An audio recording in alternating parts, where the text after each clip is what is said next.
Hi everyone, আজ আমি তোমাদের সাথে শেয়ার করব বাঙালির অত্যন্ত প্রিয় একটা রেসিপি এঁচোড় চিংড়ি। নিরামিষদের কাছে যা গাছপাটা হিসাবে পরিচিত সেই কচি এঁচোড় আর চিংড়ি মাছের এই যুগলবন্দি খেতে জাস্ট অসাধারণ লাগে। চলো দেখে নিই আমি এটা কিভাবে রান্না করছি। রান্নার শুরুতেই আমরা একটা স্পেশাল ভাজা মশলা তৈরি করে নেব। শুকনো খোলায় গোটা জিরে, ধনে আর শুকনো লঙ্কা হালকা ভেজে গুঁড়ো করে নেব। এই মশলাটাই কিন্তু রান্নার স্বাদ দ্বিগুণ বাড়িয়ে দেবে। এবার ইঁচড়গুলো সেদ্ধ করার পালা। কড়াইতে জল দিয়ে তাতে সামান্য লবণ, হলুদ গুঁড়ো আর সর্ষের তেল মিশিয়ে ইঁচড়ের টুকরোগুলো দিয়ে ঢাকা দিয়ে কিছুক্ষণ ফুটিয়ে নিতে হবে যাতে এঁচড়গুলো নরম হয়। এখন আমরা সবকিছু ভেজে নেব। প্রথমে আলু টুকরোগুলো গোল্ডেন ব্রাউন করে ভেজে তুলে রাখবো।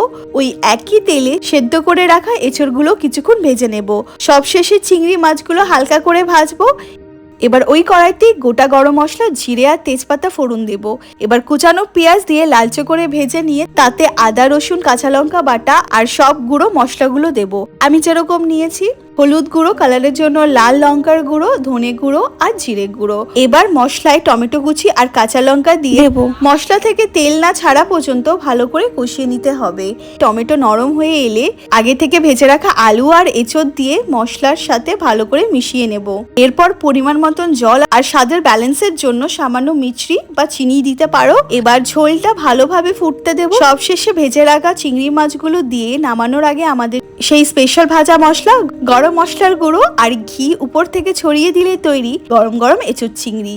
ভাতের সাথে জাস্ট জমে যাবে। ভিডিওটা কেমন লাগলো জানিও। দেখা হচ্ছে পরের ব্লগে। বাই।